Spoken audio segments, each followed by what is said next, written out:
ഒരു കാരണവശാലും വെള്ളത്തിൽ ഒരാൾ മുങ്ങിത്താഴ്ന്നു കണ്ടാൽ എടുത്ത് ചാടരുത്.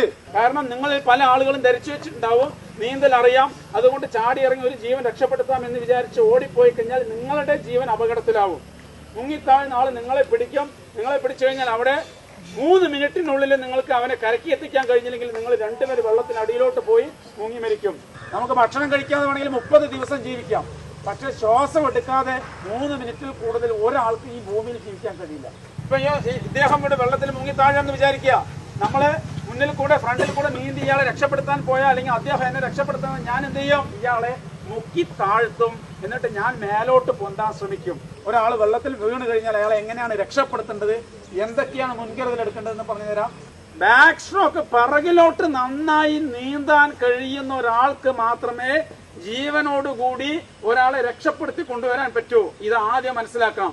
നല്ല മഴയാണ്, ചുറ്റിലും വെള്ളം മുങ്ങിക്കൊണ്ടിരിക്കുകയാണ്. ധാരാളം അപകടം ഉണ്ടായിക്കൊണ്ടിരിക്കുന്ന ഈ ഒരു സമയത്ത് വെള്ളത്തിൽ പെട്ടാൽ നമുക്ക് എങ്ങനെ അതിൽ നിന്ന് രക്ഷപ്പെടാം, അല്ലെങ്കിൽ എങ്ങനെ ഒരാളെ രക്ഷപ്പെടുത്താം, ഇതിന്റെ കൂടുതൽ ഡീറ്റെയിൽസ് പറഞ്ഞു തരാനായിട്ട് fire and rescue officer Kannadas sir നമ്മുടെ കൂടെ ഉണ്ട്. അതായത് ജലാശയ അപകടങ്ങളിൽ ശ്രദ്ധിക്കേണ്ട ഒരു കാര്യം, നേരിട്ട് കാണുന്ന ആൾക്ക് വെള്ളത്തിലൊരാൾ അകപ്പെട്ട് കഴിഞ്ഞാൽ അത് ലൈവായിട്ട് ആരാണോ നേരിൽ കാണുന്നത് അവർക്ക് മാത്രമേ ജീവനോടെ രക്ഷപ്പെടുത്താൻ പറ്റൂ. അത് 3 മിനിറ്റിനുള്ളിൽ ക്രിയാത്മകമായി ഇടപെട്ടാൽ മാത്രമാണ് ജീവനോടെ രക്ഷപ്പെടുത്താൻ കഴിയും. അല്ലെങ്കിൽ 3 മിനിറ്റിനകത്ത് അദ്ദേഹം അൺകോൺഷ്യസ്, അത് ആരായാലും, എത്ര സ്വിമ്മർ ആണെങ്കിൽ പോലും, എത്ര ശക്തിയുള്ള ആളാണെങ്കിലും കായികമായിട്ട് ബലമുള്ള ആളാണെങ്കിലും 3 മിനിറ്റ് കഴിയുമ്പോൾ ശ്വാസം കിട്ടാതെ 3 മിനിറ്റ് സമയം വെള്ളത്തിനകത്ത് മുങ്ങിപ്പോയാൽ അൺകോൺഷ്യസ് ആവും. അടുത്ത 6 മുതൽ 9 മിനിറ്റിൽ മസ്തിഷ്ക മരണം സംഭവിക്കും. അപ്പോൾ ഈ 3 മിനിറ്റിനുള്ളിൽ ആളെ രക്ഷപ്പെടുത്തുന്നതിനുള്ള ടെക്നിക്ക് എന്ന് പറയുന്നത് ഒരു കാരണവശാലും എടുത്ത് ചാടരുത്. വെള്ളത്തിലകപ്പെട്ട ആളുടെ അടുത്തേക്ക് നേരിട്ട് നീന്തിപ്പോയിട്ട് രക്ഷപ്പെടുത്താൻ ശ്രമിക്കുന്നത് റെസ്ക്യൂറിൻ്റെ ജീവൻ അപകടത്തിലാക്കും. അപ്പം അത് ഒഴിവാക്കിക്കൊണ്ട് ആദ്യത്തെ കുറച്ച് സ്റ്റെപ്പുകളുണ്ട്. ആ സ്റ്റെപ്പ് ഒന്നും നടത്തുന്നില്ലെങ്കിൽ മാത്രമേ നേരിട്ട് ഇറങ്ങിച്ചെന്ന് രക്ഷപ്പെടുത്താൻ പറ്റൂ.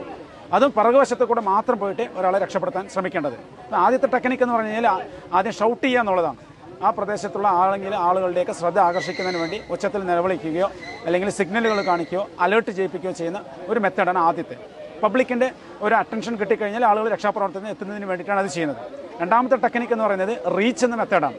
റീച്ച് എന്ന് പറഞ്ഞു കഴിഞ്ഞാൽ എത്തിപ്പിടിക്കാൻ പാകത്തിലൊരു വസ്തു നീട്ടിക്കൊടുക്കുക. അതൊരു വടിയാവാം, അല്ലെങ്കിൽ ഒരു കയറാവാം, അല്ലെങ്കിൽ ഒരു തുണിയാവാം, അല്ലെങ്കിൽ ഒരു സാരിയോ ലുങ്കിയോ എന്തെങ്കിലും ആവാം. ഒരു 5-6 മീറ്റർ നീളമുള്ള ഒരു സാധനം തൊട്ടടുത്ത് തന്നെയാണ് മുങ്ങി താഴ്ന്നതെങ്കിൽ നമ്മൾ അങ്ങോട്ട് റീച്ച് ചെയ്യുക, എത്തിച്ചു കൊടുക്കുക. അതിനകത്ത് പിടിച്ച് ആളെ വലിച്ച് അങ്ങോട്ട് കയറ്റുക എന്നുള്ളതാണ്. അടുത്ത ടെക്നിക്ക് പറഞ്ഞാൽ ത്രോ ചെയ്യുക എന്നുള്ളതാണ്. എന്തെങ്കിലും ഫ്ലോട്ടിംഗ് ഡിവൈസ്, വെള്ളത്തിൽ പൊന്തിക്കിടക്കാൻ സാധ്യതയുള്ള എന്തെങ്കിലും ഫ്ലോട്ടിംഗ് ഡിവൈസ് മുങ്ങിത്താഴ്ന്ന ആളുടെ അരികിലേക്ക് എറിഞ്ഞു കൊടുക്കുക. അത് ലൈഫ് ജാക്കറ്റ് ആവാം, ലൈഫ് ബോയ് ആവാം, ഇംപ്രവൈസ്ഡ് ഫ്ലോട്ടിംഗ് ഡിവൈസ് ആവാം, അല്ലെങ്കിൽ പിന്നെ ബോട്ടിൽ ജാക്കറ്റ് ആവാം, ഒരു ക്യാൻ ആവാം, കന്നാസ് ആവാം, എന്തെങ്കിലും ഒരു പാഴ്വസ്തു വെള്ളത്തിൽ പൊന്തിക്കിടക്കുന്ന ഒരു തെർമോക്കോളോ അല്ലെങ്കിൽ ഒരു റബ്ബറിൻ്റെ ട്യൂബോ എന്തെങ്കിലും ആവാം. അപ്പോൾ അതിനകത്ത് പിടിച്ചുകൊണ്ട് അയാൾ നിന്നോളും. പിന്നീട് നമുക്ക് സാവധാനത്തിൽ ആളെ പോയി രക്ഷപ്പെടുത്താം.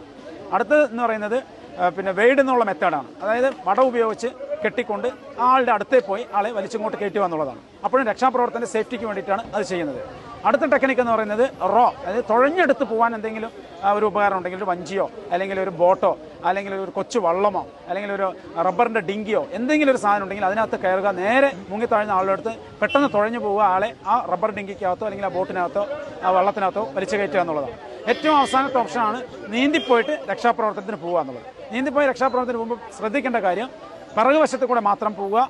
പിറകുവശത്ത് കൂടെ മാത്രം പോയിട്ട് ബാക്ക് സ്ട്രോക്ക് നന്നായി നീന്താൻ അറിയുന്നവർക്ക് മാത്രമേ ലൈവായിട്ട് ജീവനോടുകൂടി ഒരാളെ രക്ഷപ്പെടുത്താൻ കഴിയുന്നുള്ളത് മനസ്സിലാക്കുക. പുറകിലൂടെ പിടിക്കേണ്ട ടെക്നിക്ക് എന്ന് പറഞ്ഞാൽ, ഇപ്പോൾ വെള്ളത്തിലൊരാൾ മുങ്ങിത്താഴുകയാണെങ്കിൽ നമ്മൾ പിറകുവശത്ത് കൂടെ പോയിട്ട് ആളുടെ കഴുത്തിൻ്റെ ഭാഗത്ത് വലത് കൈ ഉപയോഗിച്ചുകൊണ്ട് നേരെ മേലോട്ട് ഉയർത്തുക. കഴുത്തിൻ്റെ മേലോട്ട് ഉയർത്തുന്നതിനെന്ന് വെച്ചാൽ, ഒന്ന് ഇയാൾ നമ്മളെ പിടിക്കാതിരിക്കണം, കയറി പിടിച്ച് നമ്മളെ കൺട്രോൾ പോകാതിരിക്കാൻ വേണ്ടിയിട്ടാണ് പിറകുവശത്ത് കൂടെ പോകുന്നത്. കാരണം ഇയാൾ പരിഭ്രാന്തരായിട്ട് ശ്വാസം മുട്ടിയിട്ട് ഇയാളെ ശ്വാസം എടുക്കാൻ കഴിയാതെ പരിഭ്രമിച്ച് നിൽക്കുന്ന സമയത്ത് ഫ്രണ്ടിൽ ഒരാൾ വരുമ്പോൾ സ്വാഭാവികമായിട്ട് അയാളെ കയറി പിടിക്കും. അത് ഒഴിവാക്കാൻ വേണ്ടി പിറകുവശത്തെ കൂടെ പോകുന്നു. നമ്മൾ ബാലൻസ് നഷ്ടപ്പെടാതിരിക്കാൻ വലത്തെ കൈ ഉപയോഗിച്ച് കഴുത്ത് മേലോട്ട് പൊക്കുന്നു. അപ്പോൾ ഇദ്ദേഹത്തിൻ്റെ മൂക്കും വായും ജലത്തിൻ്റെ ഉപരിതലത്തിൽ വരും. ഇയാൾക്ക് സാവധാനത്തിൽ ശ്വസിക്കാൻ കഴിയും. ഇയാൾ ശാന്തനായി രക്ഷാപ്രവർത്തനോട് സഹകരിക്കും. എന്നതിന് ശേഷം നമ്മൾ ഇയാളുടെ ബോഡി വെയിറ്റ് ശരീരത്തിൽ ചേർത്ത് പിടിച്ചുകൊണ്ട് ബാക്കിലോട്ട് ഒരു കൈ ഉപയോഗിച്ച് ബാക്ക് സ്ട്രോക്ക് നീന്തിയിട്ട് വേണം കരയിലോട്ട് പോകാൻ. ഇത് വളരെ റിസ്ക് ആയിട്ടുള്ളൊരു സംഭവമാണ്. അതുകൊണ്ടാണ് രക്ഷാപ്രവർത്തനത്തിൽ ഏറ്റവും റിസ്ക് ആയിട്ടുള്ള രക്ഷാപ്രവർത്തനമായിട്ട് ഈ ജലാശയങ്ങളിലെ പിന്നെ അപകടങ്ങളിലെ കണക്കാക്കുന്നത്. രക്ഷാപ്രവർത്തന ജീവൻ തന്നെ അപകടത്തിലാവാൻ സാധ്യതയുള്ളതുകൊണ്ട് ഇത് റെസ്ക്യൂ വർക്കിൽ ഏറ്റവും റിസ്ക് ആയിട്ടുള്ളൊരു വർക്കാണ് ജീവനോടെ വെള്ളത്തിൽ നിന്ന് ഒരാളെ രക്ഷപ്പെടുത്തുക എന്നുള്ളത്. ഓക്കെ സാർ, ഈ മുടി പിടിച്ച് വലിക്കുക, സാരി കൊടുക്കുക, അങ്ങനെയുള്ള സാരി പിടിച്ച് വലിക്കുക, അങ്ങനെയുള്ള ചെയ്യാൻ പറ്റുമോ?